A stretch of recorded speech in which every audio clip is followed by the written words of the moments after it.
Hello learners, welcome to IJ teaching. This is Ismat. आज मैं लेकर आई हूँ आप लोगों के लिए कुछ और इम्पॉर्टेंट इकोनॉमिक्स टर्म जिनको जान लेंगे अगर आप, तो इकोनॉमिक्स आपके लिए बहुत इजी हो जाएगी। और ये टर्म्स बहुत इंटरेस्टिंग है और डेली लाइफ में बहुत ज़्यादा यूज़ की जाती है। तो आइए बढ़ते हैं वीडियो में आगे और जानते हैं इन टर्म्स को। फर्स्ट टर्म है हमारे पास फिस्कल। फिस्कल क्या होता है? Fiscal is the term which is related to financial matter. ठीक है, हम न्यूज़ में भी सुनते हैं और न्यूज़पेपर में भी देखते हैं फिस्कल पॉलिसी और फिस्कल डेफिसिट, ये बहुत सारी टर्म्स हम सुनते हैं आ रहे हैं। तो हम समझते हैं फिस्कल होता क्या है, इसमें क्या क्या चीज़ें इंक्लूड होती हैं। So fiscal is related to money that government make policy to earn and spend on the public. Government policy बनाती है अर्न करने के लिए। अगर वो अर्न करने के लिए पॉलिसी बनाती है तो टैक्सेशन होता है, और अगर गवर्नमेंट की स्पेंडिंग हम देखते हैं तो वो होती है सब्सिडी।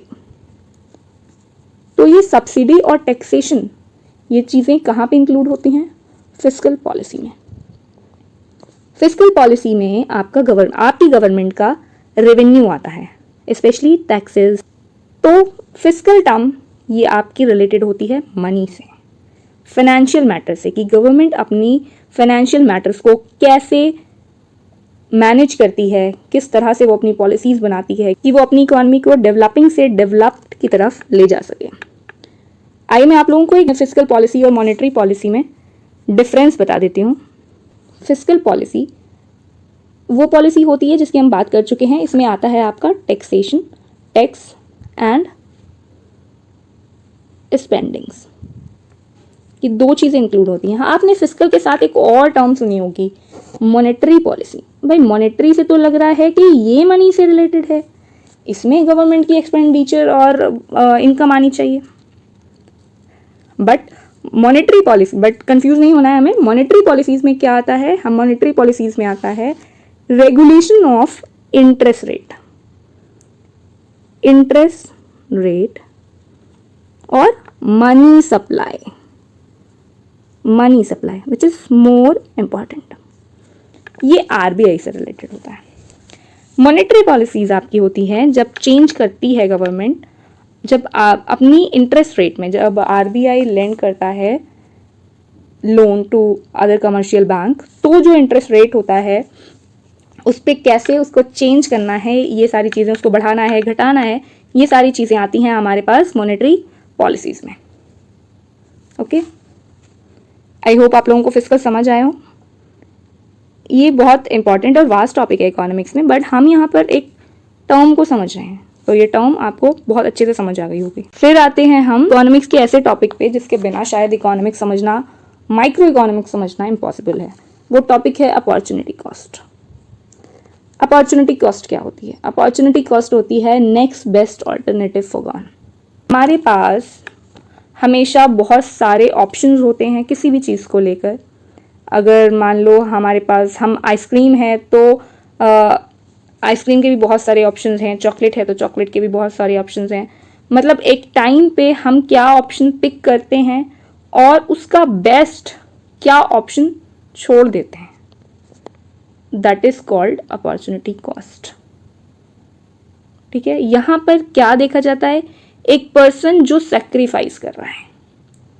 फॉर एग्जाम्पल, आप अभी ये वीडियो देख रहे हैं, तो इस वीडियो देखने के टाइम में आप खेल भी सकते थे, आप इंस्टा भी चला सकते थे, और आप कुछ भी कर सकते थे जो आपको बहुत ज़्यादा प्लेजर देता है।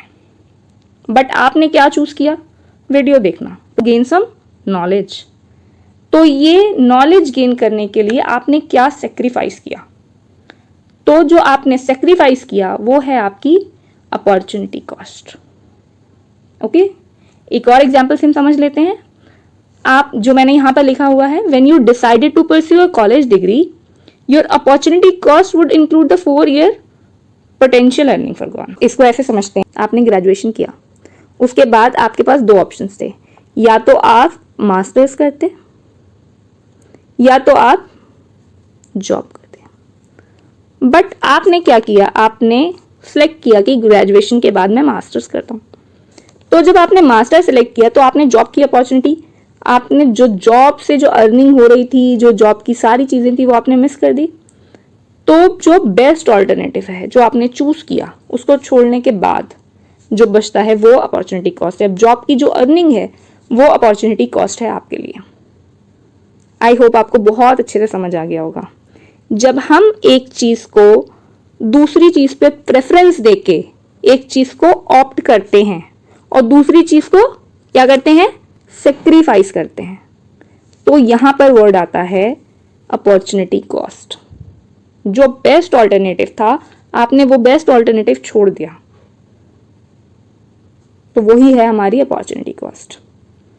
आई होप आप लोगों को बहुत अच्छे से समझ आ रहा होगा, और अगर समझ आ रहा हो तो प्लीज लाइक जरूर कर दीजिएगा।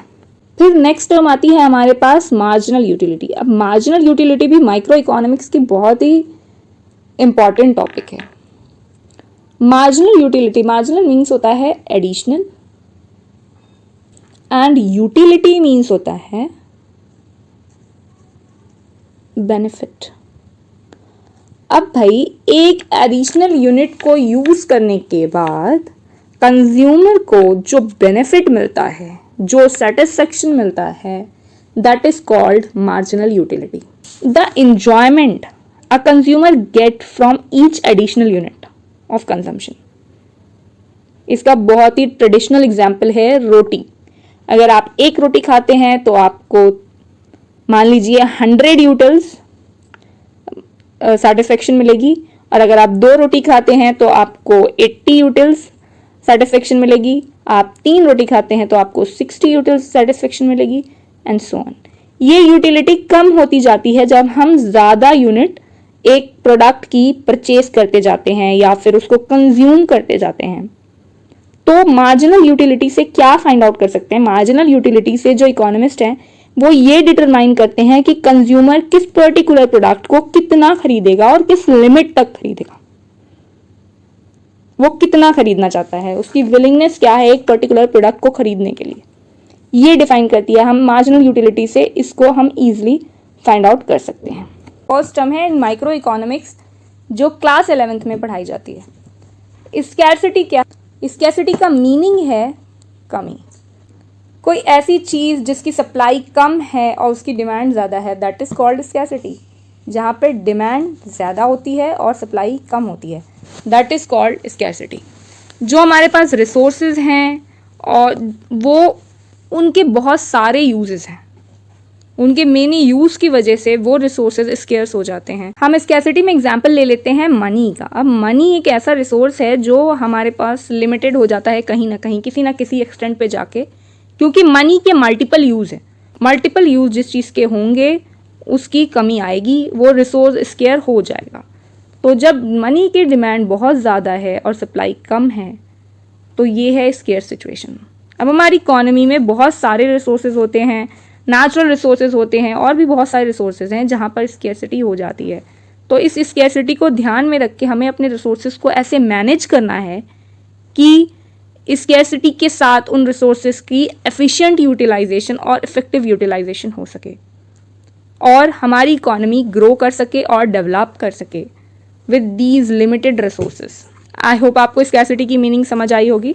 सो आई होप आप लोगों को ये 5 टेक्निकल टर्म्स समझ आई हो, और अगर समझ आई है तो लाइक ज़रूर कर दीजिएगा वीडियो को और चैनल को सब्सक्राइब कर लीजिएगा, जिससे आपको इकोनॉमिक्स से रिलेटेड वीडियोस मिलती रहेंगी। तो अब मैं मिलती हूँ आपको अपने नेक्स्ट वीडियो में। तब तक के लिए be your own constant. Bye bye.